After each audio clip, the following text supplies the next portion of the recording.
Good morning, and thank you for standing by. My name is John, and I will be your conference operator today. At this time, I would like to welcome everyone to the Burlington Stores Fiscal 2026 First Quarter Operating Results. All lines have been placed on mute to prevent any background noise. After the speaker's remarks, there will be a question-and-answer session. If you would like to ask a question during this time, simply press star followed by the number 1 on your telephone keypad. And to withdraw your question, simply press star 1 again. I would now like to turn the conference over to David Glick, Group Senior Vice President, Investor Relations and Treasurer for Burlington Stores. Please go ahead. Thank you, operator, and good morning, everyone.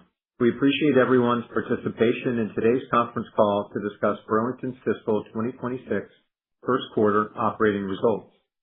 Our presenters today are Michael O'Sullivan, our Chief Executive Officer, and Kristen Wolf, our EVP and Chief Financial Officer.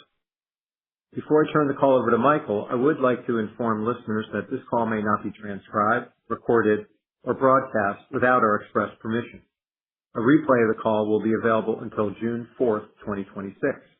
We take no responsibility for inaccuracies that may appear in transcripts of this call by third parties. Our remarks in the Q&A that follows are copyrighted today by Burlington Stores.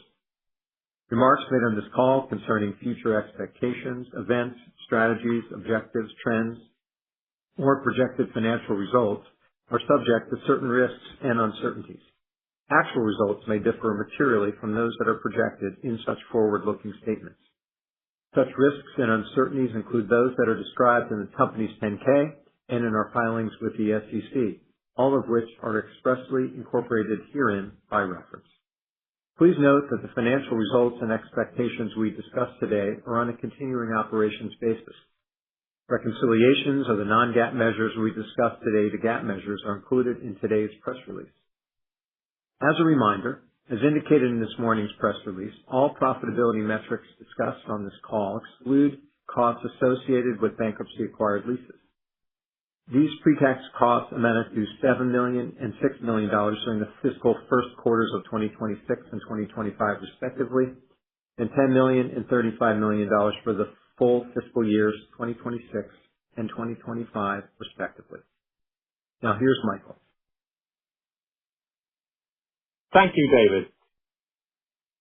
Good morning, everyone, and thank you for joining us. I would like to cover 3 topics this morning. Firstly, I will discuss our first quarter results.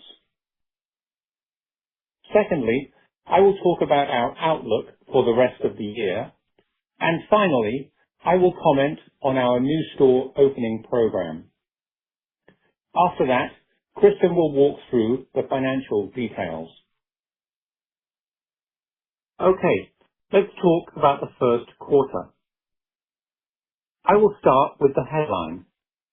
We delivered yet another quarter of very strong earnings growth, with EPS increasing 26%. This marks our 14th consecutive quarter of double-digit earnings growth. This track record demonstrates our ability to consistently convert higher sales into margin expansion, thereby driving very strong earnings flow-through. Moving on to sales, I will start with total sales growth. Of course, total sales is the most obvious and reliable proxy for retail market share. In Q1, we notched up 14% total sales growth. This was on top of 6% total sales growth in 2025 and 11% growth the year before that. This means that cumulatively, our business is now 34% bigger than it was 3 years ago. We are taking retail market share through new store openings and comp store sales growth. And as I described a moment ago, we are achieving strong and consistent earnings flow-through on these incremental sales. Let's talk about comp stores. Comp store sales increased 6% in Q1, well above our guidance of 2% to 4%. I was very pleased with our flexibility in chasing the sales trend while also managing our liquidity and inventory levels to drive strong merchant margin leverage on this comp growth. Our comp trends were broad-based across businesses and geographies, with particular strength in ladies apparel, beauty, and accessories. One particular call-out was the strength of our warm weather categories. Historically, we have not been happy with our seasonal transitions. Our legacy as an outerwear retailer means that our processes and systems have often been too slow in responding to weather variations, especially in early spring or in the fall. But this year, our upgraded allocation and localization capabilities enabled us to make faster, smarter, and more precise allocation decisions. This helped drive sales and merchant margin through more efficient use of merchandise receipts and inventory. Okay, let me turn to profitability. Our operating margin in Q1 expanded by 20 basis points. This was significantly ahead of our guidance. As a reminder, we had expected a decline of 60 to 100 basis points driven by headwinds specific to Q1. As it turned out, we rolled right over these headwinds and delivered operating margin expansion that was 100 basis points above the midpoint of our guidance. The drivers of this margin outperformance were higher merchant margin and stronger supply chain productivity.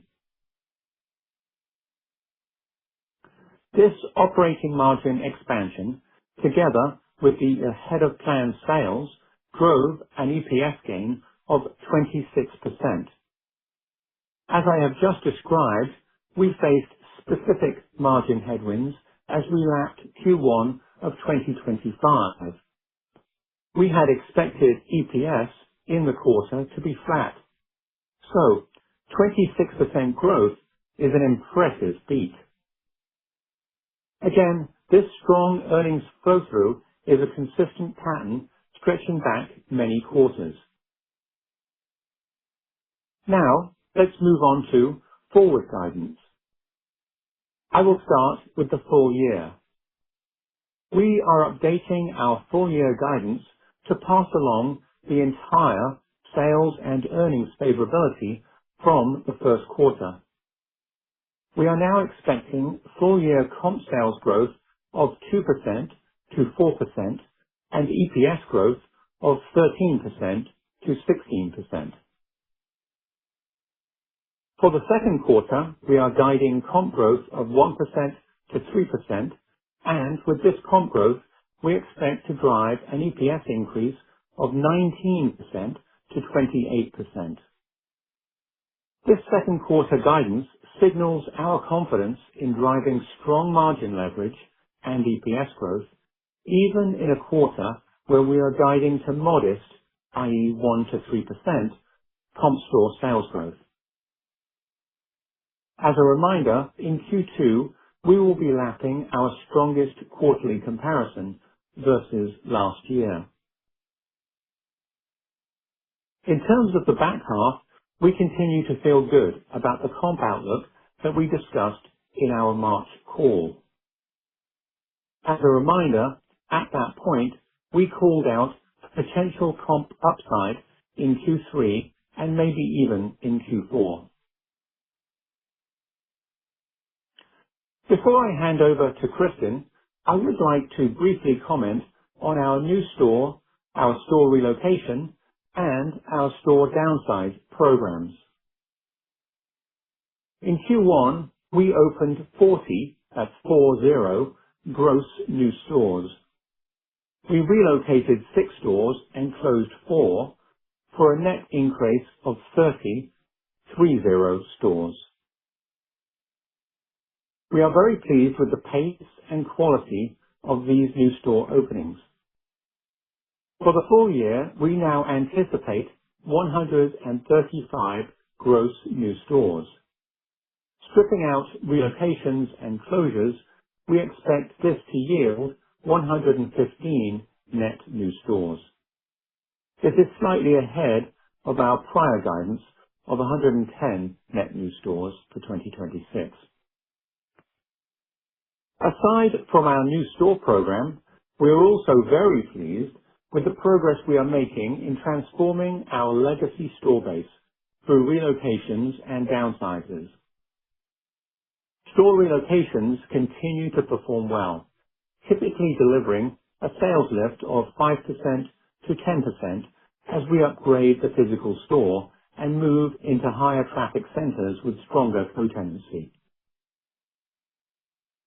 Our downsize program is also driving very strong results. This program is targeted at older stores where we like the location, but the store is oversized. As a reminder, we downsized 20 stores in 2025, and we are ramping this program to about 30 stores this year. In a typical downsize project, we cut the square footage in half, giving the excess space back to the landlord or subleasing to a co-tenant. On average, we are seeing a reduction in occupancy costs of about 200 basis points.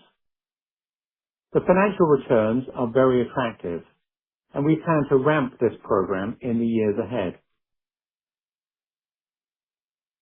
Taken together, new stores, relocations, and downsizes have driven a huge step up in sales productivity. In 2019, our sales per selling square foot was languishing around $220.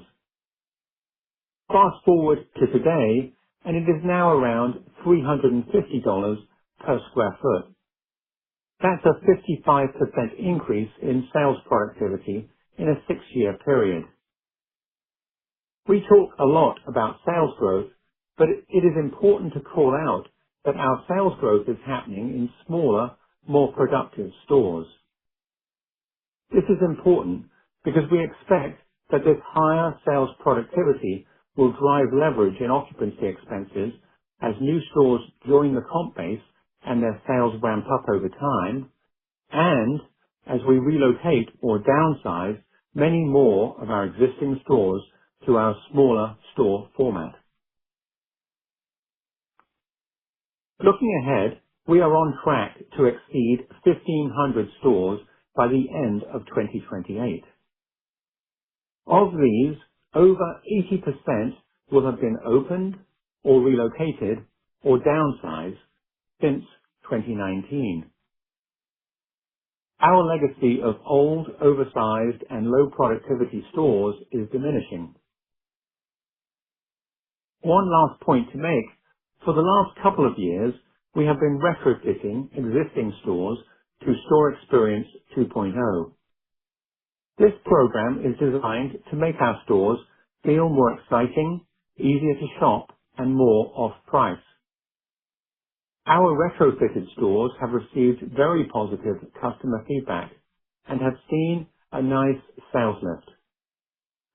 We anticipate completion of this Store Experience 2.0 program across the chain by the end of this year.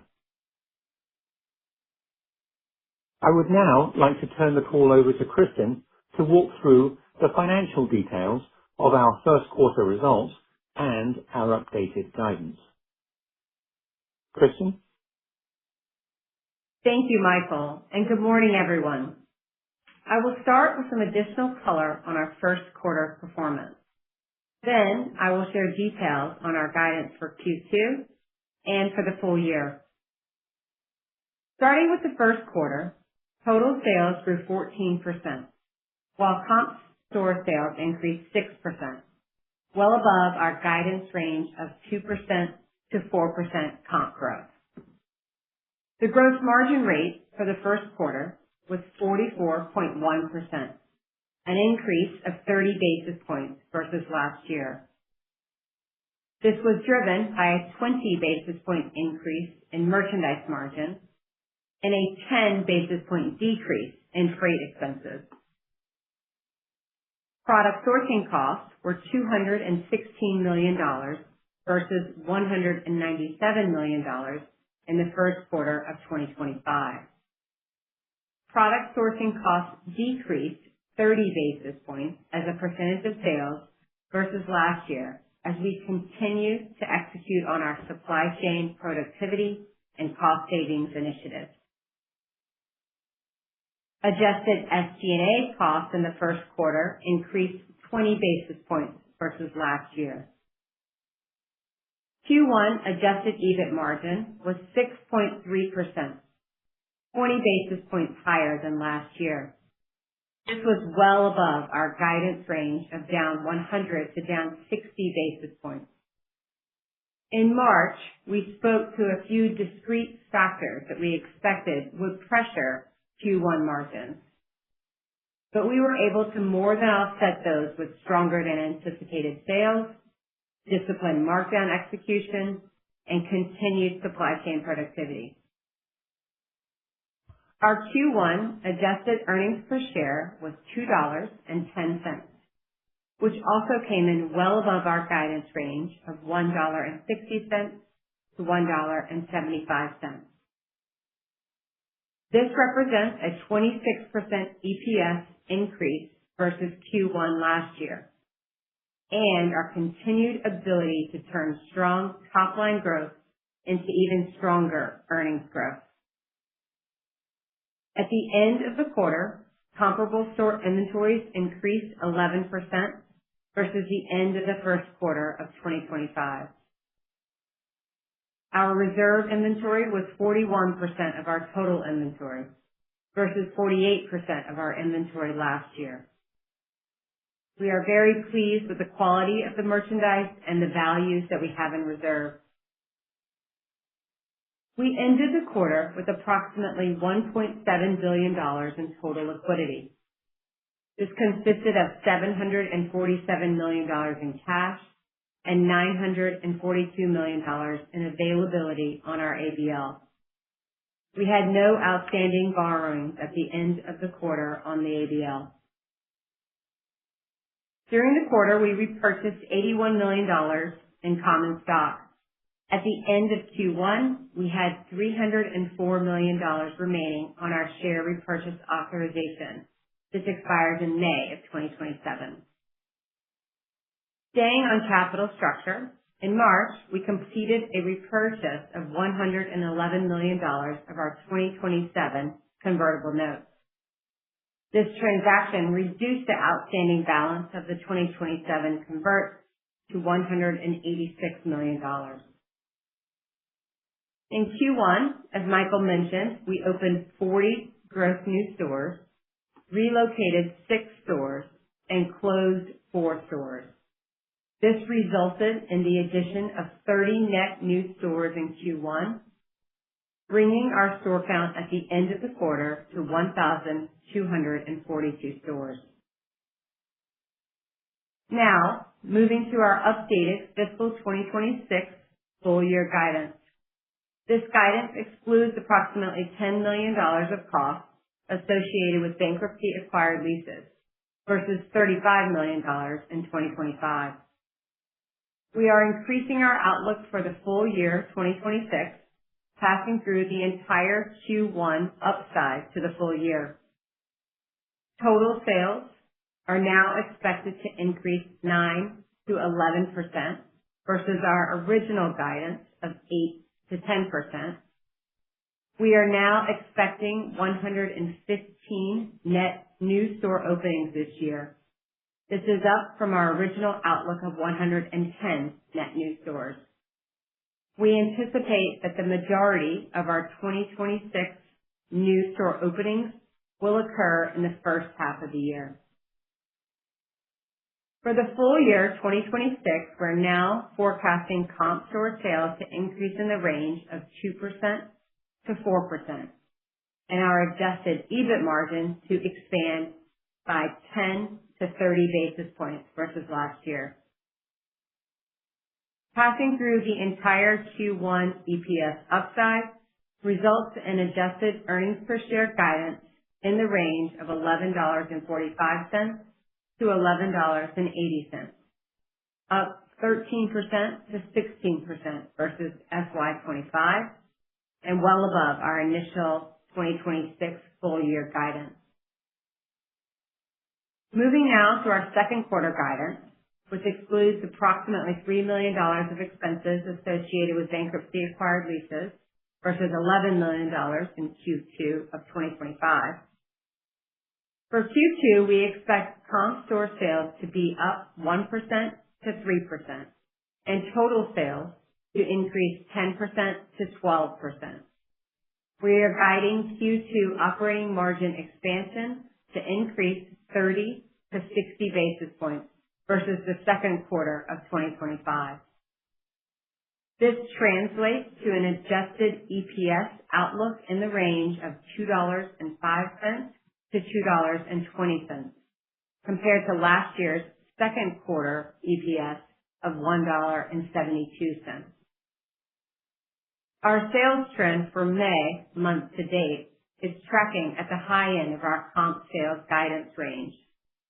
That said, our month-by-month comparisons get more difficult as we move through the quarter. For the back half of fiscal 2026, our outlook remains unchanged. We expect comp store sales to increase 1% to 3%, total sales to increase 8% to 10%, adjusted EBIT margins to increase 10 to 30 basis points, and earnings per share in the range of $7.30 to $7.50. Capital expenditures, net of landlord allowances, are still expected to be approximately $875 million in fiscal 2026. I will now turn the call back over to Michael. Thank you, Kristen. Before I hand it back to the operator for your questions, I would like to summarize the main points from this morning's call. Firstly, we are pleased with our Q1 results. 14% sales growth, 6% comp growth, and an EPS increase of 26%. These results add to an already very impressive track record of consistently converting sales growth into strong margin expansion and earnings flow-through. Secondly, we have raised our full-year outlook, passing through the entire upside from Q1. Our expectations for the balance of the year remain unchanged from our commentary in our March call, including the potential for upside in Q3 and maybe even in Q4. And lastly, we continue to be very excited about our new store relocation, and store downsize programs. These programs have contributed to remarkable growth in our sales productivity. I would now like to turn the call over for your questions. Thank you. Ladies and gentlemen, we will now begin the Q&A session. And at this time, I would like to remind everyone, in order to ask a question, please press star followed by the number 1 on your telephone keypad. And if you would like to withdraw your question, press star 1 again. In the interest of time, we kindly ask that you please limit yourselves to 1 question and 1 follow-up. Our first question comes from the line of Matthew Boss with JP Morgan. Please go ahead. Great, thanks, and congrats on a nice quarter. Thank you. So, Michael, in March, you said you were bullish about the outlook for 2026. That was pretty much before the outbreak of war in the Middle East and the subsequent run-up in gas prices. So have these factors caused you to feel less bullish on the outlook at all today? Well, good morning, Matt. Thank you for the question. You're right. A lot has happened since early March. But the direct answer to your question is we still feel bullish, especially about the back half of the year. I recall, back on that call in March, we described external and internal drivers of optimism. On the external side, we cited the resilience of our customer.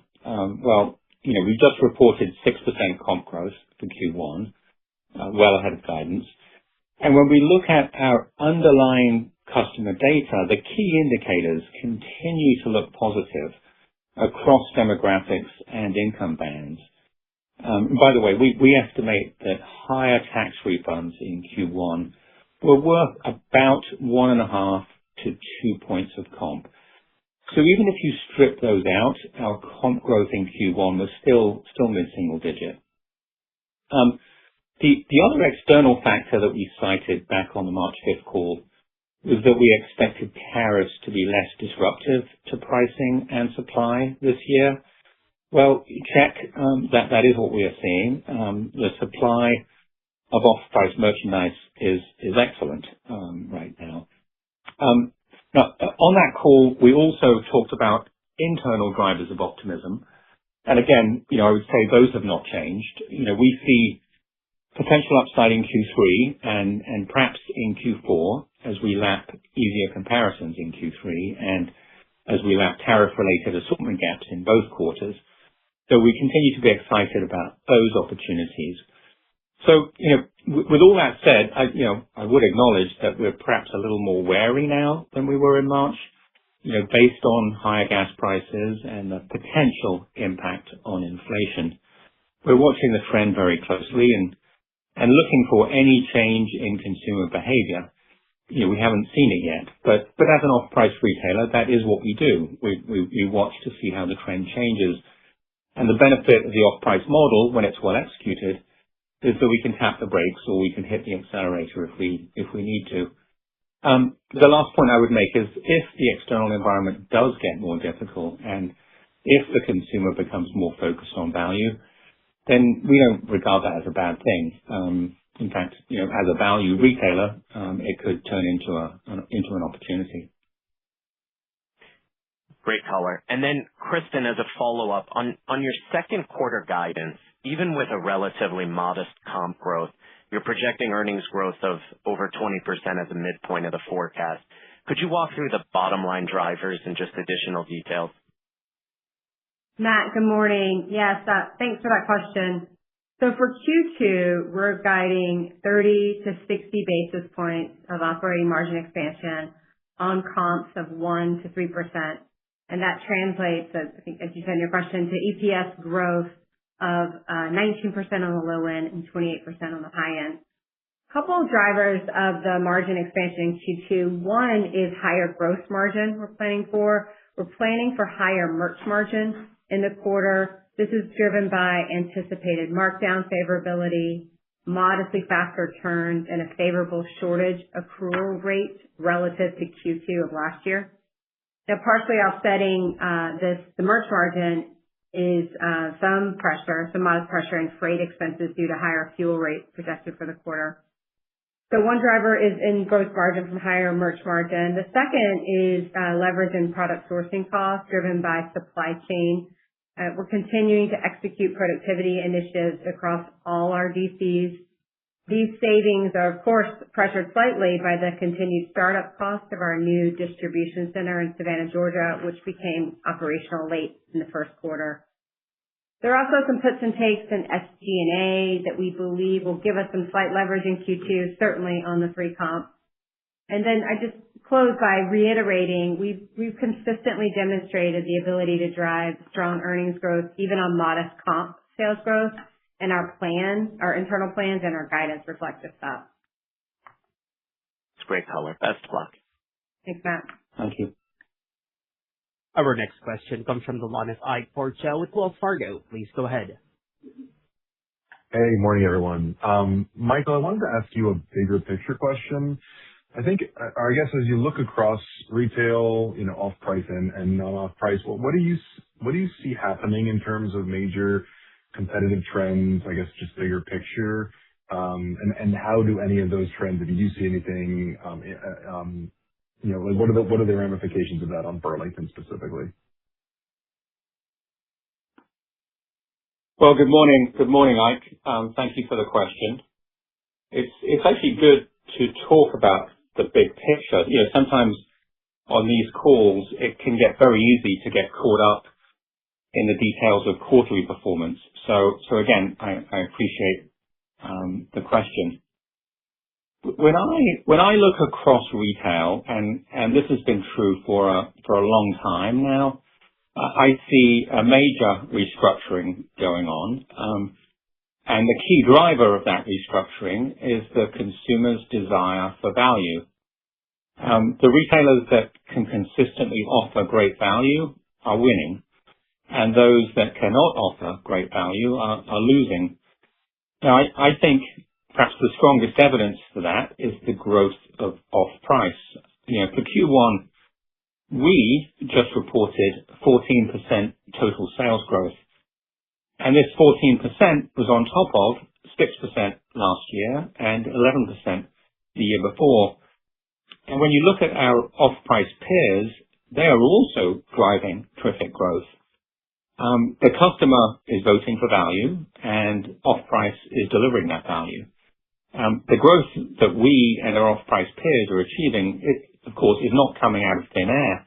It's coming from traditional retail, from full-price retailers, if you like. I don't see any signs of that slowing down. In fact, if the economic environment were to deteriorate in the next few months, I think that could further accelerate the growth of off-price. So on the second part of your question, what are the ramifications for Burlington? Well, of course, it means we have a big opportunity. But I would say that for us to take advantage of that opportunity, we have to continue to improve how we execute the off-price model. We're very aware we have two very successful off-price peers. We've made a huge amount of progress, but we know that we're behind those companies in some key capabilities. Capabilities like localization of the assortment or automation of our supply chain. But I regard that as good news. It means that we have a huge opportunity ahead of us. I think it's also worth calling out that to go after that upside, at Burlington, we do not have to try new and radical things. For our off-price peers, I think it's different. At their stage in development, it makes sense for them to invest in new ideas. That might mean, expanding internationally or making big changes to their model. But for us, we're at an earlier stage of development. We need to stay focused on the basics of off-price, controlling liquidity, managing inventory, chasing the trend, and delivering great value. And I guess I would wrap up my answer by saying that the proof of this strategy for me is in our numbers. For full year 2026, our updated guidance is for mid-teens EPS growth. And that's on top of 22% EPS growth last year and 34% the year before that. So, I know the phrase focus on the basics does not sound very sexy, especially with a British accent, but it is working for us. Over the last few years, it's driven very strong and consistent earnings growth. Thanks, and I applaud the British accent. But I'll go to Kristen with the follow-up. Maybe Kristen, just look back at Q1. Just remind us what were the factors that were supposed to create the headwinds in 1Q for the margin contraction, and then what basically happened outside of just the comp being better that was able to offset that and drive the margin expansion you ultimately put up. Thanks, guys. Thanks, Ike. Good morning. Yeah, good question. First, let me step back and say we're very pleased with the flow-through we saw in the first quarter. Operating margin expanded 20 basis points, but that was 100 basis points above the midpoint of our guidance. And when we guided Q1 in March, we embedded a few known headwinds that we expected would pressure operating margin, and really disciplined execution coupled with stronger than expected sales drove better flow-through than we originally anticipated. Let me call out a few drivers. First, we saw strong merchandise margin performance up 20 basis points. This was versus our expectation of lower merch margin in the quarter, really driven by disciplined better markdown execution, which was better than we expected, and also driven by the quality of our buys. This was a meaningful contributor to the upside.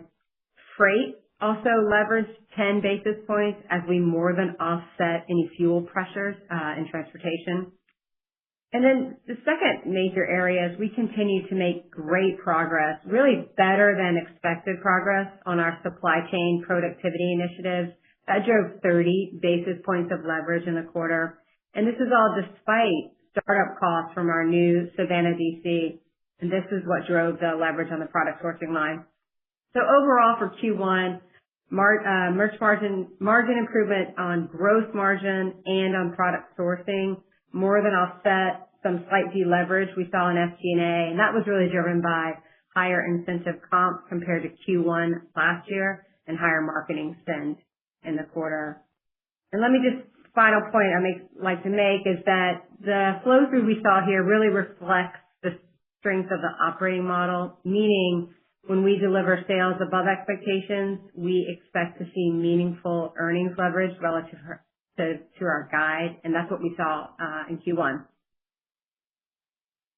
Thanks. Congrats. Thanks, Mike. Thank you.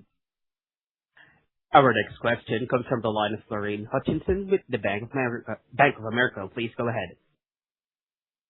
Thanks. Good morning.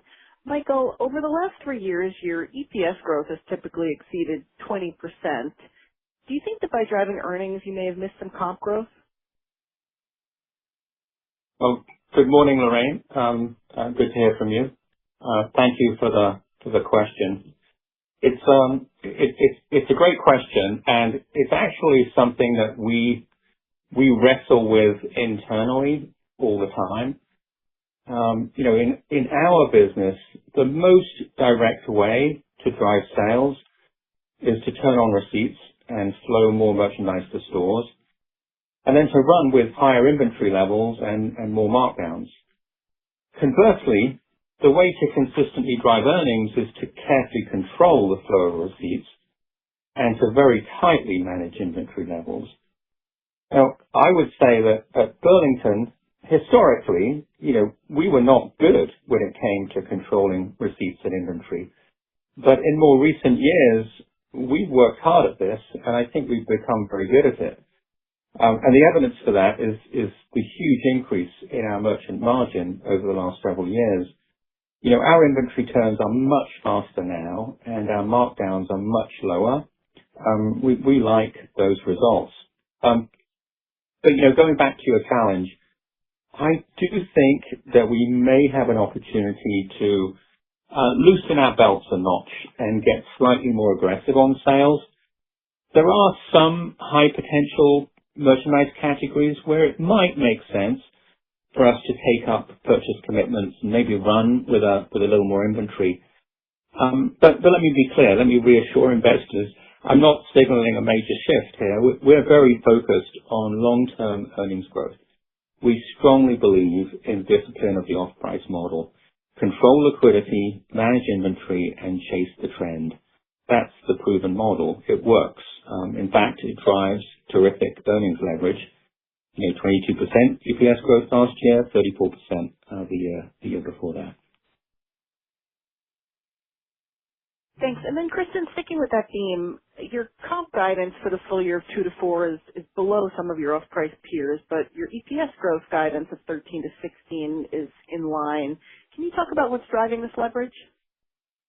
Good morning, Lorraine. Yes, thanks for the question. I'll walk down the P&L for the full year and really kind of give you the puts and takes on the earnings guidance. First, we're expecting overall leverage in gross margin. Higher merch margin is more than offsetting some slight deleverage in freight costs driven by higher fuel rates that are embedded in our guidance. The anticipated higher merch margin is driven by disciplined control of inventory, translating to efficient markdown execution, faster turns, and better buying. And then as I move down the P&L, as I mentioned earlier, I'm really pleased with the leverage we're seeing in product sourcing costs driven by supply chain. We anticipate supply chain costs levering in 2026 And this is all despite the opening of a brand new distribution center in the year. In SG&A, there are also a couple puts and takes, but one line item I want to call out is on occupancy. We expect occupancy costs to lever this year as we continue to drive up sales productivity, and we're starting to see some of the benefits of downsizing stores and reducing occupancy expenses. And then the last point I'll make on the full year is that we expect 10 to 15 basis points of incremental leverage for every additional point of comp. Thank you. Thank you, Marie. Our next question comes from the line of Brooke Roach with Goldman Sachs. Please go ahead. Good morning, and thank you for taking our question. Michael, in your opening statement, you talked about the increase in sales per square foot as you've opened new stores and relocated or downsized older stores. How much more opportunity do you see to drive the sales productivity ahead? Well, good morning, Brooke. Thank you for the question. The direct answer is that we still have huge opportunity on sales productivity. And my goal over the next few years is to further significantly drive up sales productivity in terms of sales per square feet. As you said, in the prepared remarks, I talked about that and I quoted the data. In 2019, we had sales productivity that was down in the $200 to $220 per square foot range. And we're now up around $350 per square foot. And I should add that's with a lot of new stores in the base. Now, as with many key performance indicators, I think we've made huge progress. But when you look at our competitive benchmarks, it's clear that we still have plenty of opportunity ahead of us. Now, of course, part of that opportunity will come naturally from comp growth across all stores in the chain. But at Burlington, we have a lot of new stores that have opened in the last few years that are going to ramp up over the next several years. So those stores are smaller format, 25,000 square foot boxes. And as those new stores ramp up, they'll have an outsized impact on our sales productivity. Now, add to that the other programs, our downsize and our relocation programs, they have a direct impact on sales productivity of older existing stores.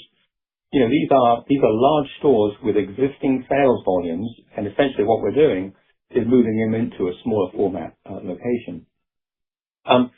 So there are several reasons to think that our sales productivity is going to continue to move up. Now, of course, the reason that is important is occupancy expenses are a big part of our cost base.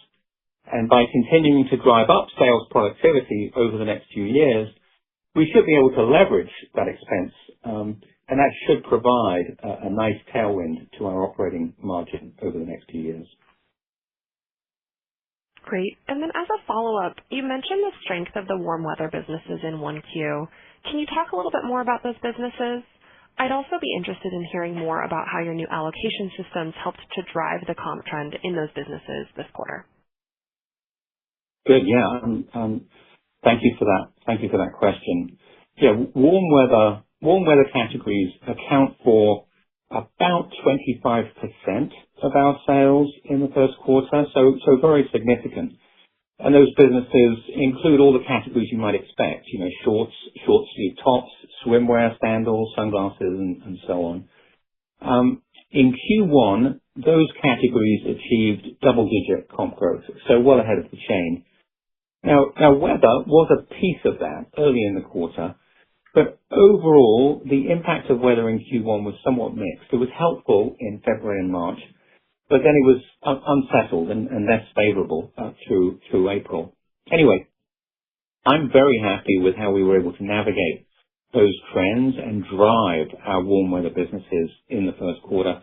Over the last couple of years, we've begun to roll out more sophisticated localization tools and processes. And that meant that in Q1, we were able to plan and allocate receipts between different regions in a much more granular and intentional way. And we were able to respond much more effectively and in more detail to performance variations across regions. Now that helped drive sales, but it also helped drive merchant margin. Now, stepping back, I know that many investors have heard me say this before. We have We have terrific consistency when it comes to driving quarterly earnings growth, but we're much less consistent when it comes to quarterly comp growth. And that's especially true, or it has been especially true in the first and the third quarters, when weather variations tend to be the most impactful. Our coat factory heritage means that our seasonal transitions historically just haven't been nimble enough. We know that we're never going to be able to control the weather, but we can get better at responding to it. And our localization initiative is going to be an important piece of that.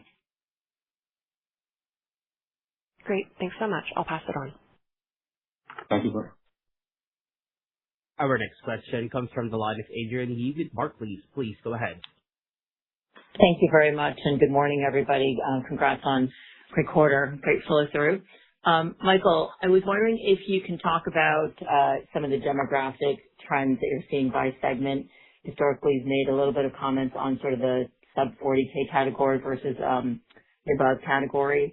So I'm wondering if you can help us out with any changes that you're seeing there. Because typically we see sort of that inflationary pressure of gas in particular sort of creeping up. Any help there would be great. Thank you. Yeah, good morning, Adrienne. It's a good question. As you say, it's something that we look at all the time and often comment on. I would say the good news is that there's not a lot to call out in the data. I would say the only real headline is that our stores that are in lower income trade areas continue to outperform the rest of the chain. I don't want to overstate it, but it is real. In the first quarter, stores in trade areas with lower median household income had comp growth that was clearly above the chain. And that said, stores in higher income areas still achieved mid-single digit comp growth. But, the key takeaway from that data for me is that we continue to see resilience among lower income shoppers, despite higher gas prices, despite inflation creeping up. Now, as for other demographic factors, again, not much to call out. We pay very close attention, as you know, to trends among Hispanic shoppers. And in Q1, stores in high Hispanic areas had mid-single digit comp growth, so more or less in line with the chain. So again, we continue to feel good about that important demographic. Fantastic. And then my follow-up for Kristen. The topic of the year, I suppose, is tariffs and now tariff refunds. Can you talk about kind of how you are treating those throughout the rest of the year's guidance? I assume that you filed for them. So just any color or commentary on where they are and what you're assuming for the rest of the year. Thanks so much. Great. Good morning, Adrienne. Yes, very topical. As you've heard from many other retailers, we have also filed for tariff refunds, but it's highly uncertain how much we will receive and when we could receive the refunds. So we have not factored any of that into our guidance. Okay. And the assumption for current is the incremental 10%, I assume? Correct. Yeah, that's right. Okay. Yeah. Perfect. Thanks. Mm-hmm. Thank you. Thank you very much. Thanks a lot. Thanks, Adrienne. Thank you. Our next question comes from the line of Dana Telsey with the Telsey Group. Please go ahead. Hi, good morning, and congratulations on the progress. Kristen, can you expand a little bit on the new store pipeline, how you're thinking about what is the smaller size of the box you're looking at, regional growth, and what the pipeline could look like, and also along with that, the new store performance, and then I have a quick follow-up. Great. Thanks, Dana. Good morning. So for 26, for the full year, we now expect 135 gross new stores. And then once you strip out relocations and closures, we expect to yield 115 net new stores in 26. This is slightly ahead of the prior guidance we gave of 110 net new stores for 26. We were able to pull forward the openings of several stores that were borderline 2026 openings, and we feel good about opening these additional 5 new stores by the end of the third quarter this year. Given the timing, these additional new store openings did not really move the needle on the overall total sales growth guidance. Now, turning to your question on the pipeline, we continue to feel very good about 2027 new store pipeline. And the 2028 pipeline is also robust. We are comfortable opening at least 110 net new stores in 27 and in 28, and we are well on our way to hitting or likely exceeding that 1,500 store mark by the end of 2028. And I think you had, in the last part of your question, on new store performance, we continue to be pleased with the performance of new stores. We continue to see stores open at about $7 million of sales in their first full year and achieve a payback in just under 2 years. And lastly, after these new stores enter the comp base, we see them meaningfully out-comp the chain for several years. Got it. Thank you. And then just higher freight and fuel costs. What are you seeing and how are you planning? Thank you. Yeah, great question. We are, of course, seeing higher fuel costs and surcharges driven by the higher diesel costs. In the first quarter, we were able to lever overall freight costs as transportation cost savings initiatives offset those higher fuel rates. The higher fuel and those incremental surcharges are baked into our full year guidance. As I mentioned, I think in an earlier question on full year 26 guidance, we are expecting modest deleverage in freight for the year, driven by higher fuel costs. I strive to manage the P&L proactively, and we've found offsets to these surcharges, and that's all incorporated into our guidance. Let me also call out, kind of in the same vein, we recently locked in our ocean and domestic contracts for the next year at favorable rates. We've got great partnerships here, and this should help us control freight costs in 2026. And I guess, of course, if diesel fuel prices go up further from here and where they're projected, that could be an incremental risk to our guidance. Thank you. Thanks, Dana. Thank you, Dana. Our next question comes from the line of Mark Altschwager with Baird. Please go ahead. Good morning. Thank you for taking my question. Michael, first, was hoping you could give us an update on the elevation strategy, just where you are in the rollout and what's working. Sure. Well, good morning, Mark. Thank you for the question. Yes, the elevation strategy has been a major strategy for us for the last couple of years. Elevating the assortment to offer better, more recognizable brands, higher quality, and more fashion, all at great values within a good, better, best assortment. Now, our internal data shows that by elevating our assortment, we've been able to drive higher customer perception scores, stronger comp growth in higher price buckets, and ultimately a higher average basket and unit retail.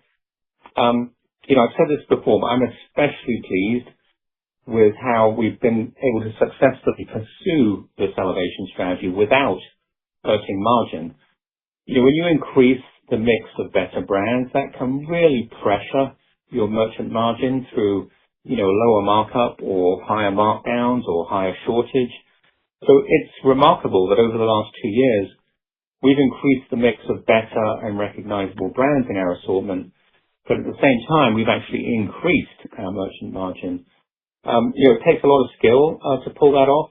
The fact that we've been able to elevate the assortment at the same time actually expand margins demonstrates the strength and talent of our merchant teams. That's great. Thank you. And just to follow up, Michael, on the consumer, you spoke to some of the demographic trends earlier, but I guess, have you seen any correlation between gas prices and the comp trends on a week-to-week, month-to-month basis? Just any insight there. Thanks again. Thanks, Mark. Yeah, it's a very good question. It's something that we've sliced and diced many different ways. In the past, actually, we've analyzed this looking at, for example, we've looked at what's happened to comp growth historically when gas prices have gone up or down. We've also looked at what's happened to comp growth by region or market when gas prices have hit different levels in different parts of the country or gone up at different rates in different parts of the country. The bottom line is that none of those analyses show any correlation. And similarly, in the first quarter, we saw no clear pattern, and we looked very, very closely. That said, we all understand that if gas prices remain high for a sustained period of time, and if that feeds into a higher general cost of living, then that's not good. We saw what happened a few years ago when inflation went up. It squeezed the discretionary spending of shoppers, and that had a particularly negative impact on lower income shoppers. So as I said earlier, we're watching the trends very closely for any change in consumer behavior, but we just haven't seen it. Thank you, Jen. Our last question for the day comes from the line of Michael Binetti with Evercore. Please go ahead. Hey guys, thanks for all the details today. Kristen, let me start with one. Could you just expand on the call-outs you gave in the prepared remarks on some of the category performance metrics and any regional call-outs? And then I'm also curious any color you could provide on first quarter comp metrics like transaction versus basket, AUR, UPT. Anything on the build would be helpful. Thank you. Yeah, great. Good morning, Michael. Okay, let me start regional performance. In terms of regional performance, the Northeast and Midwest were the top performing regions. The Southeast and West were in line with the chain comps, and the Southwest trailed the chain. On category trends, Michael spoke to this, some of this in the prepared remarks. It was really broad-based across businesses. We had particular strength in ladies apparel, beauty and accessories. We also did particularly well in warm weather categories in Q1. We're really pleased with that transition. Those categories include shorts, short sleeve tops, swimwear, sandals, sunglasses, etc. So those are the call-outs on the category. And then the last part of your question, the components of the comp. So our first quarter comp was driven by both an increase in the number of transactions and by a higher basket size due to higher AUR. Those two drivers, transaction volume and higher basket, were about equal in terms of their contribution to our comp in the quarter. Okay. Thanks for that. And then, Michael, if I could just ask one. Really nice to see the Soho store open earlier in the quarter. Nice store. Could you mind giving us an update? You touched on the store experience 2.0 in the prepared remarks, but just a little bit of an update on that initiative, what we'll see out as we go out and do the checks the rest of the year here. Yeah. Well, good morning, Michael. Thank you for the question. Good morning. You've heard me say this before. Historically at Burlington, our store environment was quite undifferentiated. When you walked into our stores, it was just a sea of racks. It really hadn't changed since the company was founded in the 1970s. So a few years ago, we launched our Store Experience 2.0 initiative. And the goal was to reimagine the store environment, to make it more exciting, more off-price, easier to shop, and more Burlington 2.0, if you like. Now, in 2024, we rolled that program out to new stores, and we retrofitted approximately 120 existing stores. And we saw very good feedback from shoppers and from associates. And we also saw a nice sales lift in retrofitted stores. So last year, we rolled the program out to, I think it was about 350 or so additional stores. And we'll complete the full chain rollout this year. Now, again, we continue to see a nice sales lift on retrofitted stores. That said, we also believe that the benefits of Store Experience 2.0 will grow over time.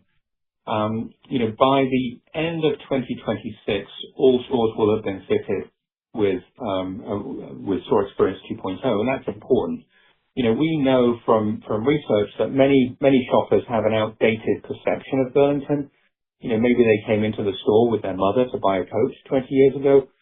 Well, when they walk into our stores now, they tell us it feels completely different. Fresh, more exciting, and more off-price. Thanks a lot, guys. I appreciate the help. Thank you, Michael. Thank you. And at this time, that concludes our Q&A session. I will now turn the call back over to Michael for closing remarks. Before we close, I am very pleased to announce that Marisha Sharkey has recently joined Burlington as Senior Vice President of Investor Relations and Treasury. Marissa has tremendous experience and a strong track record of success in banking, consulting, and retail, including off-price. We are very excited to have Marissa as part of our investor relations team. With that, let me close by thanking everyone on this call for your interest in Burlington Stores. We look forward to talking to you again in August to discuss our second quarter 2026 results. Thank you for your time today. Ladies and gentlemen, that concludes today's conference call. You may now disconnect your lines.